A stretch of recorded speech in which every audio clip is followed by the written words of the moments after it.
1. I find myself thinking of a guy standing in a field in the year 1200, doing whatever it is people in 1200 did while standing in fields. I'm thinking about his mind, wondering what's in it. What's he talking about in that tape loop in his head? Who's he arguing with?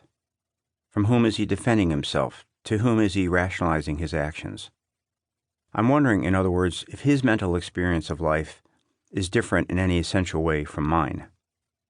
What I have in common with this guy, I suspect, is that a lot of our mental dialogue is with people we know, our parents, wives, kids, neighbors. Where I suspect we part ways is in the number and nature of the conversations we have with people we've never met.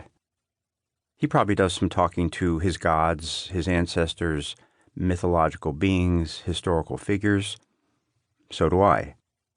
But there is a category of people I mentally converse with that he does not. People from far away who've arrived in the mind with various agendas via high-tech sources. I suspect that you also have these people in your mind. In fact, as you read this, sorry, I am become one of them.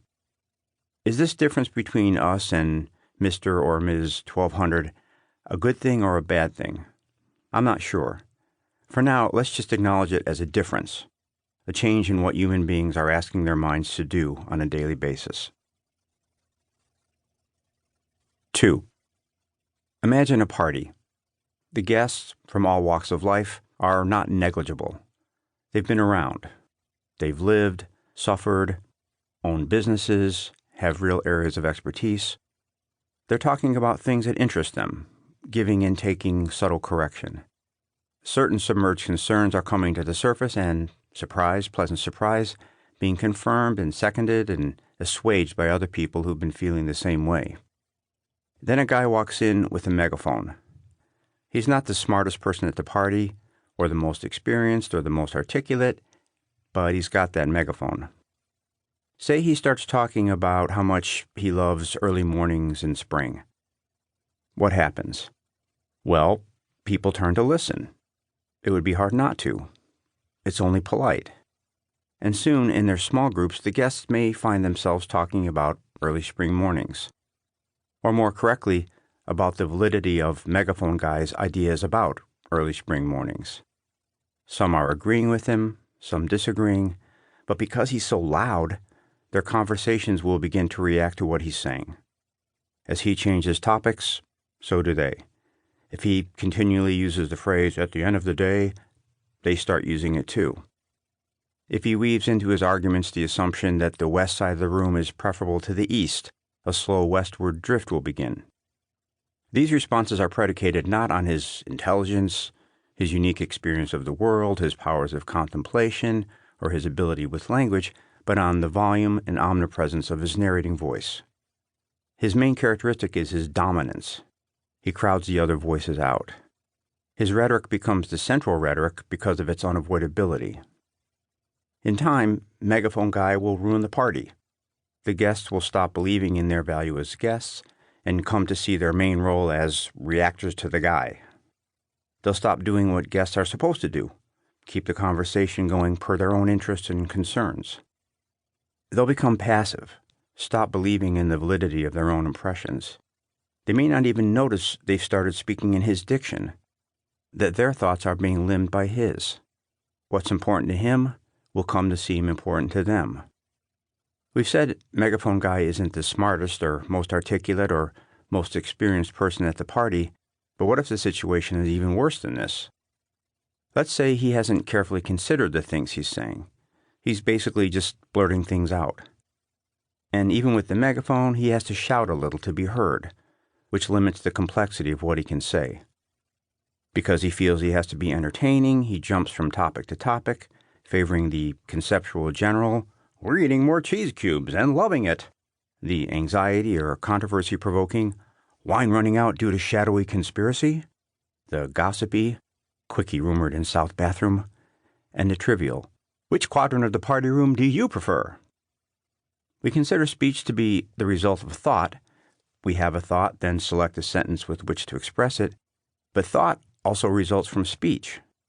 As we grope in words toward meaning, we discover what we think. This yammering guy has, by forcibly putting his restricted language into the heads of the guests, affected the quality and coloration of the thoughts going on in there. He has, in effect, put an intelligence ceiling on the party. 3. A man sits in a room. Someone begins shouting through his window, informing him of conditions in the house next door. Our man's mind inflects. That is, he begins imagining that house. What are the factors that might affect the quality of his imagining? That is, what factors affect his ability to imagine the next-door house as it actually is? 1. The clarity of the language being used by the informant. The less muddled, inarticulate, or jargon-filled, the better. 2. The agenda of the informant. No agenda, preferable to agenda-rich. 3. The time and care the informant has spent constructing his narrative, i.e., the extent to which his account was revised and improved before being transmitted, with more time and care preferable to less. 4.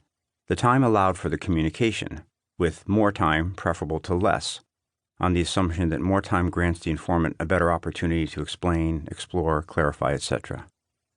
So, the best-case scenario for acquiring a truthful picture of that house next door might go something like this. Information arrives in the form of prose written and revised over a long period of time in the interest of finding the truth by a disinterested person with real-world experience in the subject area. The report can be as long, dense, nuanced, and complex as is necessary to portray the complexity of the situation. The worst-case scenario might be information arrives in the form of prose written by a person with little or no first-hand experience in the subject area, who hasn't had much time to revise what he's written, working within narrow time constraints, in the service of an agenda that may be subtly or overtly distorting his ability to tell the truth. Could we make this worst-case scenario even worse? Sure. Let it be understood that the informant's main job is to entertain, and that if he fails in this, he's gone. Also, the man being informed, make him too busy, ill-prepared, and distracted to properly assess what the informant's shouting at him. Then propose invading the house next door. Welcome to America, circa 2003.